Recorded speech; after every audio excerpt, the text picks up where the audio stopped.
Oke, kita mulai. Bismillahirrahmanirrahim. Assalamualaikum warahmatullahi wabarakatuh. Selamat siang rekan-rekan calon sarjana ilmu komputer Universitas Siber Asia.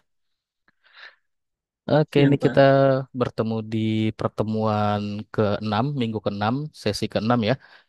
Minggu depan sesi ke-7 dan minggu depannya lagi di awal-awal Desember teman-teman sudah menghadapi pekan ujian tengah semester nih ya. Jadi sudah tidak berasa ya. Oke, saya share dulu untuk materinya. Sebentar ya.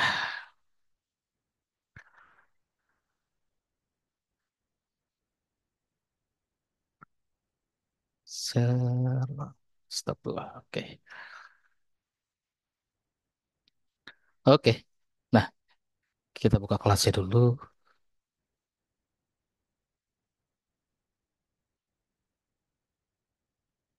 Dasar pemrograman IF 101, 103, dan 106. Ini digabung ya. Kita saat ini sudah di sesi ke-6. Sesi ke-6 kita on track, on schedule. Ya, di minggu lalu saya memberikan tugas ya di sesi ke-5 dan ini batas waktunya sampai dengan 8 Desember untuk 3 kelas sama nih. Di IF 101 udah berapa orang yang ngumpulin? Udah banyak nih. Oh, baru 17 orang. Di IF 103 mengumpulkan baru 8. IF 106 baru 5 orang yang mengumpulkan. Waduh. Oke, nanti saya up lagi di grup lah ya agar segera mengumpulkan. Biasanya sih memang maunya deket-deket deadline ya baru mengumpulkan ya. Oke, nah ini nanti teman-teman di hari ini untuk saat ini ya di sesi sinkron kita yang ketiga ya di pertemuan ke-6 minggu ke-6 atau di sesi ke-6 ini ada 4 materi yang akan saya bahas bareng-bareng dengan teman-teman dari mulai flowchart, pseudocode, detail tentang pseudocode, lalu ada variabel konstanta dan tipe data atau data type, lalu yang terakhir operasi, operator dan operan. Nah, ini kenapa saya bahas dari pertemuan ketiga sampai dengan pertemuan ke-6, karena sesi sinkron kita kan baru di sesi 1, sesi 2 ya.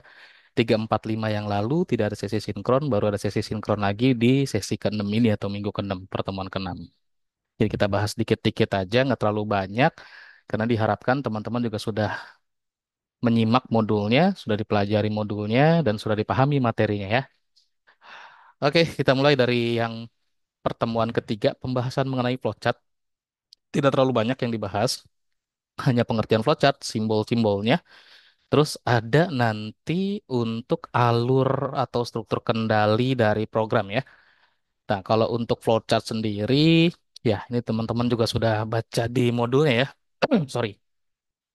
Jadi ini cuma visualisasi, representasi skematis atau dengan sistematis ya dari urutan sebuah atau sebuah operasi seperti proses dalam program komputer atau proses bisnis lainnya. Jadi sebuah alur bisnis yang digambarkan dengan bagan-bagan atau visualisasi yang ada di notasi flowchartnya. Simbol-simbolnya basic seperti ini, teman-teman juga nanti bisa eksplor lagi di internet banyak lagi sumber-sumbernya ya untuk melihat simbol-simbol flowchart yang advance yang tidak ada di simbol flowchart dasar. Untuk simbol-simbol flowchart yang ada di modul ini yang dasar terdiri dari terminator untuk awal dan akhir program, lalu proses untuk fungsi pemrosesan, aritmatika atau proses apapun pakai simbol proses yang bentuknya seperti segi empat. Kalau Terminator tadi yang agak elips ya dikit ya. Jadi agak rounded tuh. Jadi seperti segi empat, tapi untuk sisi kiri kanannya agak melengkung atau round gitu ya. Lalu ada decision yang digunakan untuk nanti notasi pemilihan percabangan ya. Jadi titik keputusan antara satu atau lebih jalur dalam flowchart. Yang nanti di dalam decision ini, yang notasinya bentuknya seperti belah ketupat, itu akan ada satu kondisi atau logika yang akan diuji untuk menentukan percabangannya ngambil jalur yang mana alurnya. Input dan output. Nah, ini pakai yang agak miring apa ya, jajar genjang atau trapesium, agak lupa nih ya.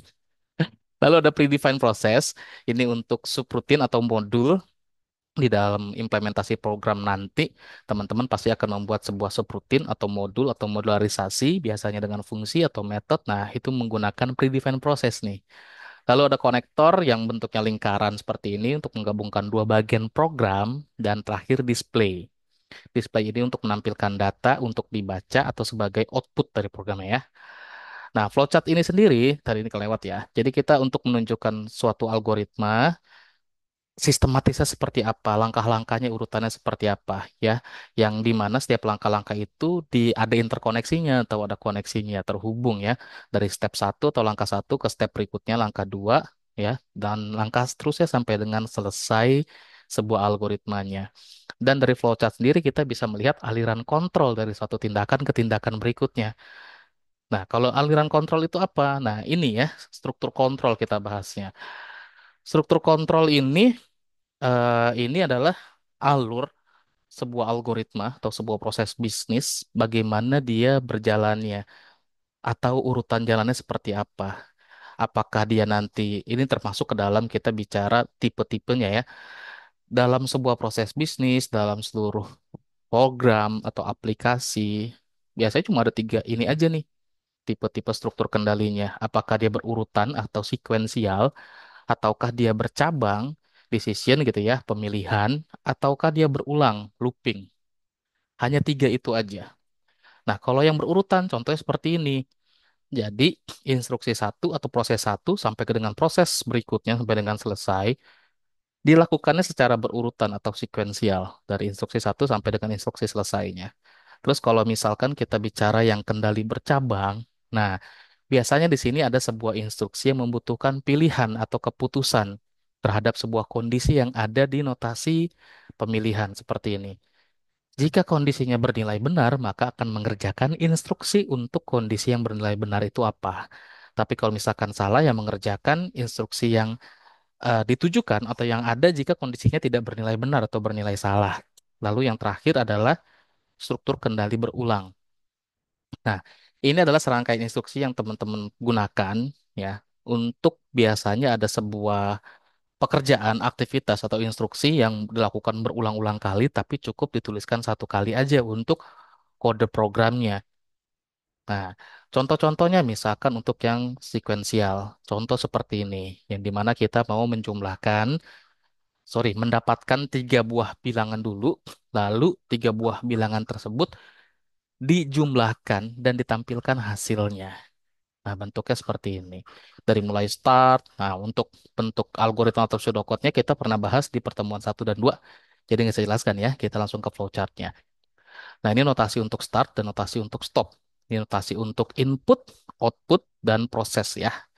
Jadi aritmatika itu termasuk ke dalam proses. Nah, input ya kita pakai notasi input dan output ya. Dan output juga sama, kita pakai notasi output. Lalu notasi display untuk apa? Biasanya notasi display adalah notasi yang kita gunakan yang mau ditampilkan itu nilainya atau value-nya kita dapat bukan dari proses seperti total ini nih kan dapatnya dari proses. Proses let total sama dengan N1 plus N2 plus N3. Oke, nah teman-teman bisa dilihat di sini dia berjalannya secara sekuensial atau berurutan dari mulai start terus get N1, get N2, get N3, setelah itu melakukan proses mencari total yang isinya adalah N1 tambah N2 tambah N3 ditampilkan totalnya stop programnya. Sama halnya dengan contoh yang kedua seperti ini. Berjalannya secara sekuensial atau berurutan. Ya, next untuk yang kendali bercabang ya. Nah, ini ada contohnya di sini. Kita bisa lihat di sini ada notasi pemilihan atau decision-nya, di mana di dalam notasi pemilihan atau percabangannya ada kondisi di sini. Ditanyakan ada kondisinya, apakah grade kurang dari 50? Ya, apakah grade kurang dari 50? Kalau kondisi ini bernilai benar, misalkan grade itu nilainya 40 ya. Misalkan grade nilainya 40. Dicek nih 40 kurang dari 50 ya, dicek 40 apakah kurang dari 50. Ternyata benar, maka akan mengerjakan instruksi untuk kondisi yang bernilai benar, yaitu contohnya display fail. Nah, ini notasi display ya. Tapi kalau misalkan kondisi ini tidak bernilai benar, taruhlah misalkan grade-nya adalah 70, dicek. Apakah 70 kurang dari 50? Hasilnya kan salah ya, false ya. Nah, maka akan mengerjakan kondisi yang untuk saat kondisinya bernilai tidak benar atau false atau salah, yaitu contoh di sini display pas.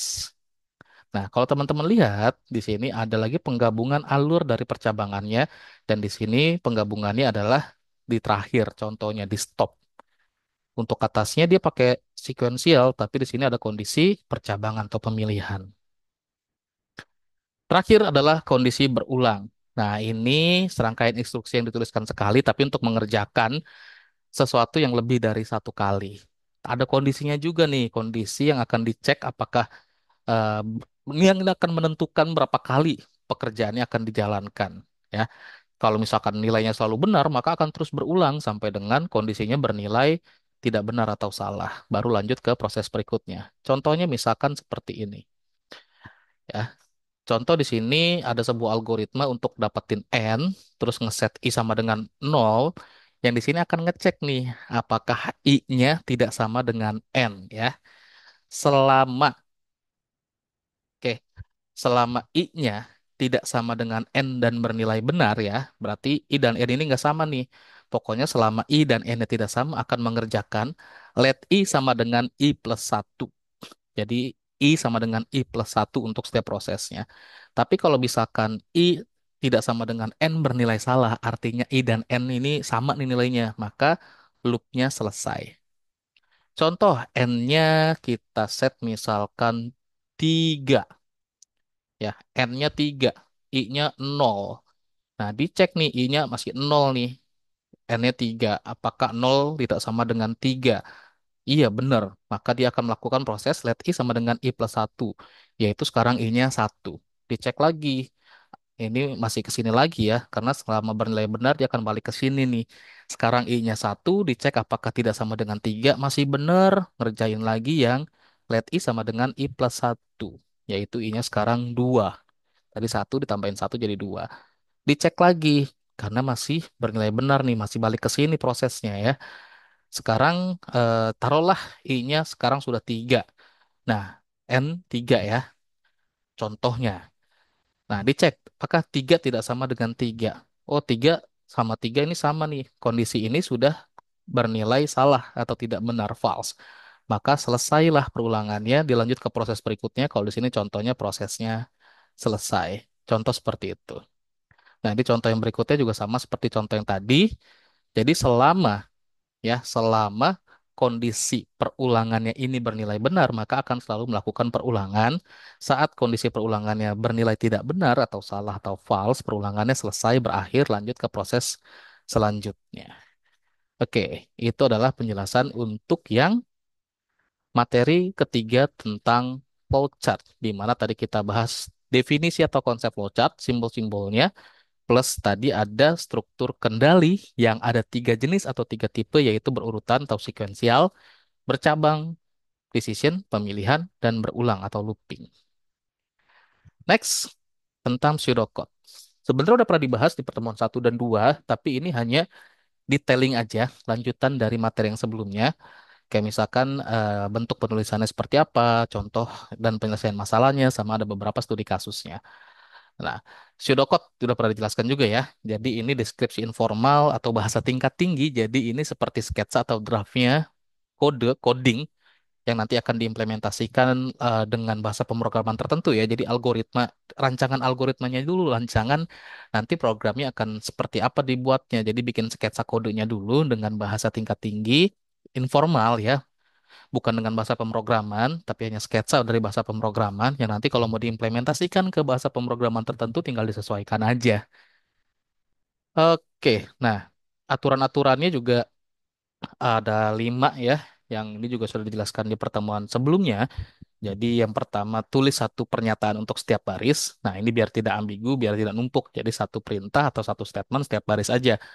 Dan untuk membedakan keyword pseudocode dengan kontennya atau isinya, untuk setiap kata kunci atau keyword baiknya ditulis dengan huruf kapital. Memang tidak ada aturan harus huruf besar atau huruf kapital atau dengan huruf kecil. Tapi biar membedakan aja yang mana yang keyword, yang mana yang bukan keywordnya dalam pseudocode-nya. Jadi keyword atau kata kunci bagusnya ditulis dengan huruf kapital. Dan ada tetap indensasi untuk menunjukkan hierarki atau sebuah program adalah bagian dari program yang mana. Nah, biar tidak membingungkan, kayak misalkan kayak di decision atau perulangan, itu kan nanti ada hierarkinya. Biar kita nggak bingung baca programnya. Biar bisa tahu nih statement tertentu atau baris tertentu adalah bagian dari program yang mana, gitu ya. Dan untuk setiap struktur multibaris itu harus ada akhir statementnya. Nanti akan kita lihat contohnya ya. Dan jaga independensi bahasa pernyataan. Jadi di sini maksudnya adalah pseudocode itu bukan bahasa pemrograman, hanya bahasa tingkat tinggi atau sketsa dari bahasa program aja. Kita menuliskan algoritma atau rancangan algoritma, rancangan proses bisnis, rancangan alur sistem dengan pseudocode, nanti diimplementasikan di bahasa pemrogramannya baru dengan bahasa pemrograman tertentu yang mau kita pakai. Contoh seperti ini, ya. Jadi setiap pernyataan dalam pseudocode mengungkapkan hanya satu aksi atau satu statement untuk komputer. Contoh seperti ini, get name. Jadi dia mau dapetin nilai untuk name, variable name gitu ya, dan seterusnya. Lalu ada proses aritmatika untuk perkalian yang hasilnya disimpan kepada dalam variabel tertentu. Terus kalau misalkan untuk yang apa mencetak, nah ini boleh sekaligus nih, ya, karena kegiatannya sama. Terus, nah ini dia yang keyword dengan huruf kapital. Jadi biar ngebedain aja, buat ngebedain yang mana keyword dalam pseudocode, yang mana kontennya. Bisa itu adalah nama variabel, bisa itu adalah sebuah statement, bisa itu adalah sebuah proses, bisa itu sebuah input atau output. Jadi biar beda nih antara keyword sama konten pseudocode. Kayak kata-kata kunci misalkan atau keyword-keyword seperti get, set, let, if else, while, give, dan seterusnya, kita pakai kapital aja untuk bisa membedakan yang mana keyword dengan yang kontennya. Lalu untuk indensasi untuk menunjukkan hierarki. Nah, contohnya. Oh, nggak ada contohnya ya. Kita mau lihat ada contoh nggak nih? Hmm, atau di tadi di sini ada nggak ya? Nah, ini contohnya. Contoh di sini di kondisi ya, di kondisinya dalam kondisi pemilihannya. If grade kurang dari 50, nah ada give fail, else give pass. Kita bisa lihat di sini ada indensasi yang menyatakan give atau mencetak ya, menampilkan fail itu adalah bagian dari statement yang di atas ini jika kondisi if ini bernilai benar.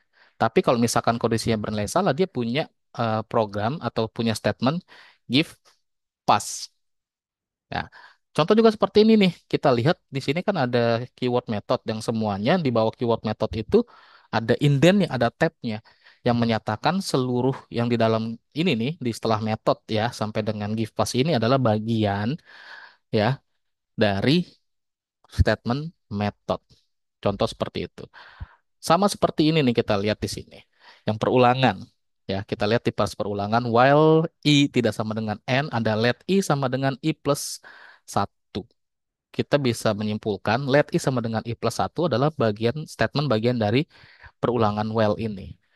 Contoh seperti itu untuk indensasi. Terus untuk setiap struktur multibaris itu bagusnya diakhiri seperti ini. Kalau ada if ya akhiri dengan n if, while dengan n while, for dengan n for. Contoh-contohnya di sini, nah ini kurang ini ya. Harusnya di sini ada n while nih. Terus yang if di sini ada terakhirnya ya, ada n if harusnya ditutup. Memang tidak ada aturan baku untuk menutup setiap multiple baris statement seperti itu. Tapi bagusnya ditutup aja biar kita bisa tahu, oh pemilihannya berakhir nih di sini atau perulangannya berakhir nih untuk statement perulangannya atau untuk kode perulangannya. Jadi biar lebih rapih aja, biar lebih terorganisir draft atau rancangan algoritma dari program yang kita buat. Jadi baiknya untuk setiap multibaris itu diakhiri statementnya. If dengan n if, while dengan n while, for dengan n for. Yang kelima, jaga independensi bahasa pernyataan. Nah, ini ya, pseudocode ini merupakan bahasa universal, jadi bukan bahasa pemrograman tertentu. Kita bisa aja lebih condong ke bahasa pemrograman tertentu, tapi nggak semua keywordnya kita pakai dan tidak mengikuti aturan dalam menuliskan coding atau pemrograman ya, atau program tertentu. Misalkan ada yang mau pakai pseudocode-nya dengan keyword-keyword yang ada dalam bahasa pemrograman Java. Kita mungkin bisa nyerempet-nyerempet, tapi nggak bisa identik gitu ya. Dan tidak ada aturan dalam penulisan bahasa pemrograman tertentu yang masuk ke dalam pseudocode ya. Jadi pseudocode ini hanya mendeskripsikan logika dan algoritma dalam sebuah program, tapi belum melakukan programmingnya. Seperti itu. Nah, ini ada perbedaan antara pseudocode dan flowchart. Tidak saya jelaskan, teman-teman bisa simak secara mandiri saja ya. Sudah dipelajari. Oke, materi selanjutnya tentang variabel, konstanta, dan tipe data. Oke, untuk tipe data, jadi langsung saya mention aja. Tipe data kalau untuk di pseudocode cuma ada dua, ya, numbering atau bukan. Ya, numbering ya hanya number atau hanya angka yang bisa disimpan. Tapi kalau misalkan yang bukan bisa pakai string atau karakter, di mana itu semua jenis karakter dari angka, huruf alfabet, simbol itu bisa disimpan ke satu variabel yang jenisnya string atau karakter. Nah, ini outline ada tiga, variabel konstanta dan tipe data. Variabel sendiri, kita sudah sama-sama tahu lah ya, yang namanya variabel itu apa. Jadi ini sebuah apa ya, alokasi sebuah tempat yang di dalamnya bisa kita isikan nilai ya. Kalau misalkan teman-teman lihat di sini merupakan lokasi memori bernama ya. Jadi merupakan lokasi memori bernama. Dia punya nama, dia punya identitas yang isinya bisa kita isikan nilai yang bisa bervariasi atau berbeda dari waktu ke waktu. Tapi tergantung tipe datanya ya. Jadi variabel itu punya tipe data. Yang maksudnya bervariasi misalkan bukan kita udah ngeset variabelnya number, tapi bisa kita simpen dengan karakter selain number, nggak seperti itu gitu. Atau misalkan jenis variabelnya adalah number bilangan bulat, taruhlah contohnya integer, kan hanya bilangan bulat. Terus bisa kita isikan karena ada statement variasi di sini bisa kita isikan apapun. Yang nggak bisa harus sesuai dengan tipe datanya. Dan berbeda dari waktu ke waktu, ini berhubungan dengan bervariasi. Artinya kalau misalkan nilainya ada proses yang mengubah nilai tersebut, maka nilainya akan berubah. Kayak misalkan variabel A awalnya nilainya satu, terus diproses si variabel A ini nilainya ditambahkan 2, ya nilainya akan bertambah dengan 2 jadi 3. Seperti itu. Itu yang dimaksud ya. Nah, variabel ini punya nama, punya nilai yang variatif atau berbeda. Contoh seperti ini. Nah, contoh yang di perulangan tadi sebelumnya, yang awalnya I-nya di set 0, tapi pada saat proses ya ada pengubah dari I tersebut, dari nilai I-nya. Ditambah satu, ditambah satu, ditambah satu, yang akhirnya nilai I tersebut berubah tuh untuk setiap timelinenya atau di prosesnya. Oke, next, deklarasi variabel. Gampangnya tadi ya, variabel punya nama variabel dan punya tipe data. Oke. Nah, di semua bahasa apa di sebagian besar bahasa pemrograman kayaknya di semuanya ya, variabel ini memang harus dideklarasikan terlebih dahulu sebelum digunakan. Kalau belum dideklarasikan atau belum dikenalkan, ya nanti pada saat mau digunakan programnya nggak kenal ini siapa gitu. Belum dideklarasikan atau belum dikenalkan. Jadi variabel itu wajib dideklarasikan terlebih dahulu sebelum digunakan. Nah, deklarasi variabel itu apa? Ini adalah sebuah statement untuk menyediakan tipe data, dikenali dulu nih si variabel ini tipe datanya apa dan mengidentifikasi identifier atau nama variabelnya apa. Contohnya seperti ini. Ya, kita langsung ke contoh aja. Ada variabel yang namanya my number sama my answer. My answer ya. Nah, di declare nih, keywordnya declare untuk mendeklarasikan variabel kalau di pseudocode. Oke, my number ada tipe datanya 6.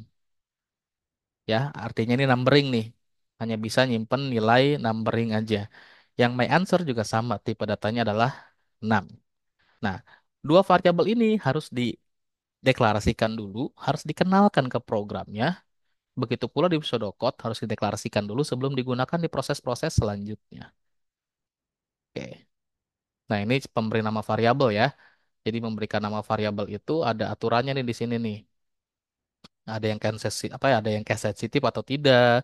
Nah, penggunaan variabel itu nggak bisa dengan karakter spesial lain kecuali hyphens atau minus dan underscore. Terus nggak boleh ada spasi ya biasanya. Nah, kayak A, B, C, D, E, F, G ini yang benar ini adalah yang A, B, C salah ada spasi, D boleh, E diperbolehkan tapi disarankan tidak digunakan karena apa ya tidak terstruktur. Gini. kita sudah mendeklarasikan variabel contoh dengan yang Hourly Wedge ini, Hourly Wedge-nya kita deklarasikan dengan yang Hourly underscore Wedge. Nah, nanti di setiap pemrosesan yang kita mau gunakan variabel tersebut, kita akan panggil dengan penulisan yang identik.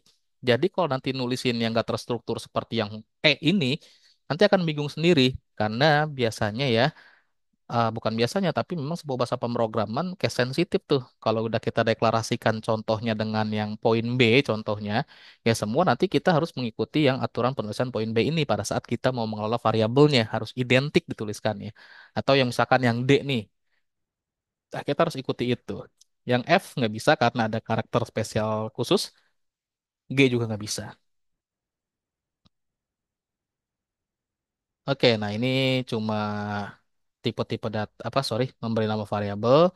Teman-teman bisa baca dan sudah cukup jelas. Lanjut ke tipe data. Jadi ada numeric sama string.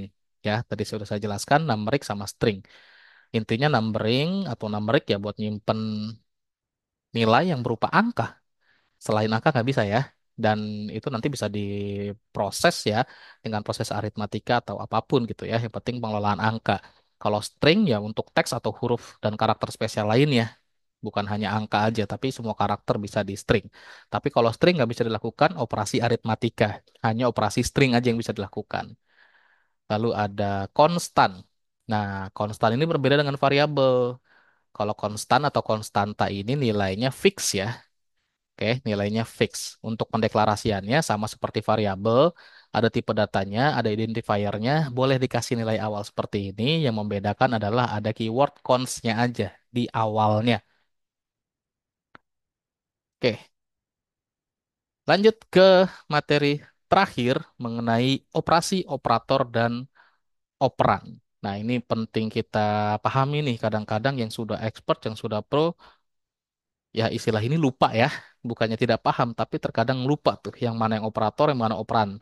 Ya, kalau operasi semua tahu ya, ada proses yang dilakukan di situ di operasi.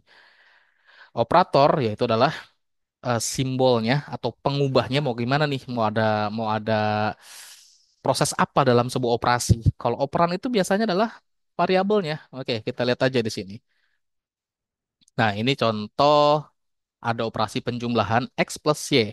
Nah, ada operatornya jumlah nih. Operannya atau variabelnya adalah X dan Y. Nah, teman-teman bisa lihat definisinya seperti berikut, operator, operan, dan operasi. Jadi, operator itu simbol yang merepresentasikan suatu tindakan spesifik dalam sebuah operasi.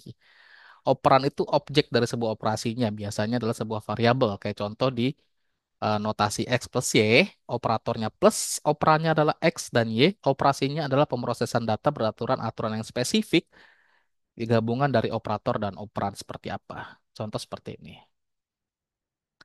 Nah, ini jenis-jenis operator ya banyak. Ada aritmatika, ada assignment, bitwise, comparison, increment, decrement, logical, string, dan array. Aritmatika ya inilah operator yang berfungsi untuk operasi aritmatika. Ada plus, minus, kali, bagi, modulo sebenarnya ya. Modulo itu untuk mencari sisa hasil bagi. Lalu ada seperti ini hierarki. Hierarki untuk atau urutan operasi mana yang harus didahulukan berdasarkan operator aritmatikanya. Nah, gampangnya gini, perkalian dan pembagian itu akan dilakukan terlebih dahulu daripada penjumlahan dan pengurangan. Kecuali ada kurungnya ya, kurung buka tutupnya yang menandakan itu adalah prioritas. Tapi kalau tidak ada, ya, kalau tidak ada, ya kali sama bagi dulu yang akan dilakukan. Contoh, urutan operasi aritmatika A plus B plus C kali D bagi E min F. Yang akan dilakukan, misalkan ini tidak ada apa prioritasnya nih. Nah, kalau ada bagi dan kali, dilihat urutannya aja. Kalau yang di depan kali ya perkalian dulu, baru pembagian. Tapi kalau misalkan dibalik, pembagiannya depan, perkalian di belakang, ya pembagian dulu baru perkalian. Gitu ya. Nah, contoh dari di sini yang harus dilakukan pertama kali adalah C dikali D. Hasil C dikali D baru dibagi E. Ya, terus baru nanti hasilnya C dikalikan D, hasil C dikali D dibagi E, baru ditambahkan dengan B, ditambahkan dengan A, dan terakhir dikurangi F. Atau A plus B hasilnya berapa, ya. Terus ditambahkan dengan hasil dari C dikali D, hasil C dikali D dibagi E, ya. Nah, ditambah dengan itu baru dikurang F. Oke, nah assignment ini operator penugasan memberikan nilai tertentu terhadap sebuah variabel, simbolnya adalah sama dengan. Ya, simbolnya sama dengan namanya penugasan. Makanya kita kadang-kadang kalau ngomong sama dengan itu jangan bilang sama dengan karena nanti ambigu dengan yang ekuivalen atau yang simbol sama dengannya dua kali. Nah, ini contohnya ya. Jadi X sama dengan 5 atau X ada 5 assignment to X. Sebenarnya bacanya seperti itu. Ya, jadi di sini artinya 5 ditugaskan untuk menjadi nilai sebuah variabel X. 5 assignment to X. Contoh seperti itu pembacaan yang benar ya. Nah, bitwise ini untuk operator dipakai kalau kita mau mengelola operasi bit pada nilai di operan. Ada simbol AND, OR, XOR, NOT, shift left, dan shift right. Nah, ini tidak saya jelaskan ya, teman-teman kayak sudah pernah belajar di pendidikan-pendidikan sebelumnya ya. Kayak di sekolah menengah pertama atau di sekolah menengah atas, ini sudah pernah belajar nih. Ya, kalau misalkan nilai dari operator N ini apa, ya, ya dia pasti akan bernilai benar kalau kedua operan itu nilainya benar. Selain itu nilainya salah. Terus kalau yang OR gimana nilai yang benar dan salahnya, teman-teman nanti bisa eksplor mandiri ya. Oke, nah ini contohnya ada nih di tabelnya. Saya nggak jelaskan. Contoh-contohnya ada untuk bit juga sama. Nah ini ada comparison operator, operator pembanding. Biasa dipakai untuk membandingkan nilai operan. Nah ini yang tadi saya bilang nih, kalau kita bicaranya sama dengan, itu untuk penggunaan operator ini nih. Identik atau ekuivalen, namanya sama dengan atau identik atau ekuivalen, simbolnya sama dengan dua kali. Nah, ini hasil operasinya contohnya seperti berikut ya. Teman-teman ini juga sudah familiar lah ya, tidak begitu banyak saya jelaskan lah. Simbol-simbolnya apa aja? Ada yang sama dengan dua kali, atau nama operatornya adalah sama dengan, atau identik, atau ekuivalen. Terus ada tidak sama dengan, yang tanda seru sama dengan, lebih kecil, lebih besar, lebih kecil sama dengan, lebih besar sama dengan. Nah, increment decrement, nah ini operator yang dipakai untuk menambah dan mengurangi nilai suatu variabel. Biasanya dipakai di proses perulangan ya, yang menentukan perulangannya apakah meningkat atau berkurang, perulangan yang ke atas atau yang ke bawah. Kalau increment pakai simbolnya yang plus plus, decrement minus minus. Nah ini eh, notasi lainnya ada nih ya. Notasi lainnya itu ada kayak misalkan A++ plus plus ini ekuivalen atau identik dengan notasi A sama dengan A plus satu atau A plus sama dengan satu. Explore mandiri ya, nanti mau lihat bentuk-bentuk lainnya. Terus ada logical operator. Nah, oke. Logical operator ini dipakai untuk mengelola tipe data yang jenisnya boolean. Simbolnya tanda seru, nama operatornya not. Nah, contohnya true jika operan not true. Dan dia akan false jika operannya itu adalah false. True, sorry. Dia tinggal ngebalikin aja. Kayak misalkan A-nya sama dengan satu, kalau dipakai not ya berarti nanti A-nya jadi nol gitu ya. Kalau misalkan A-nya bernilai true, terus ada operator not jadinya false. Jadi kebalikannya hasilnya. Terus kalau N, nah jika kedua operan bernilai true baru benar atau true hasilnya. Kalau OR, jika salah satu operan true atau keduanya true, dia akan bernilai true. False jika hanya kedua operan nilainya false. Nah, ini baru yang operator untuk pengelolaan string. Ada dua nih ya. Ada concatenation, menambahkan operan kiri dengan kanan.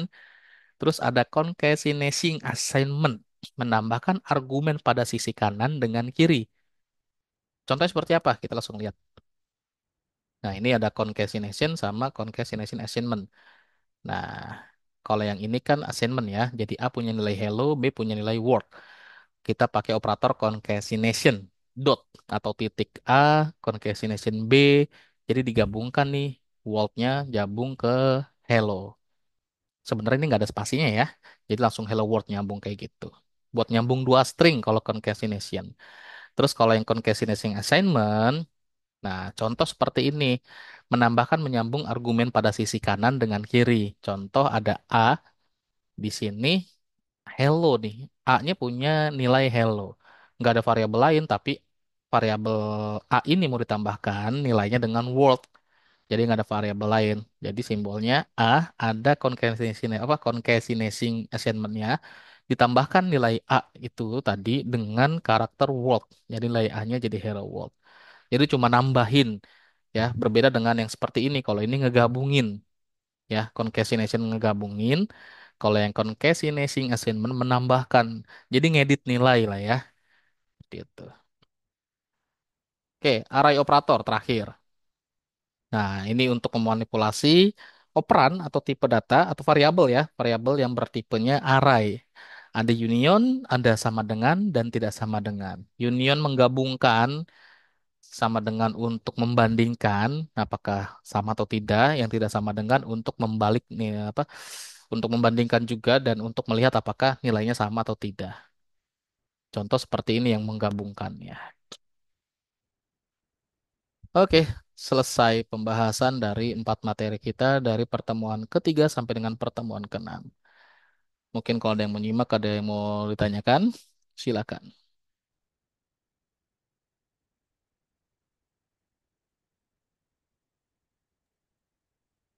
Izin Pak, mau bertanya Pak. Ya, Mas Rokip, silakan. Siapa? Tapi bukan terkait materinya Pak, terkait Oh, absensi saya Pak. Boleh oh Pak? ini di pause dulu ya. Ya, ada yang mau ditanyakan sekitar materinya? Aman lah ya, masih basic. Yang penting dibaca, dipahami, mengerti isinya, dan bisa diimplementasikan. Saya rasa insya Allah teman-teman paham lah maksudnya seperti apa materi-materi kita yang sudah dipelajari. Oke, ada yang ditanyakan ya? Aman ya? Ini juga sedikit ya pesertanya, jadi kurang aktif nih. Mungkin karena jadwalnya ngegeser ya, sorry. Karena harusnya kita dilaksanakannya Rabu, cuma ini Kamis karena kemarin kita libur nasional ada pilkada ya. Oke, kalau mau ada yang ditanyakan nanti bisa via WA Group ya, atau via diskusi di LMS, silahkan aja. Untuk hari ini saya akhiri dulu materinya, semoga bermanfaat. Sekian, terima kasih banyak. Assalamualaikum warahmatullahi wabarakatuh. Selamat siang, selamat melanjutkan aktivitas.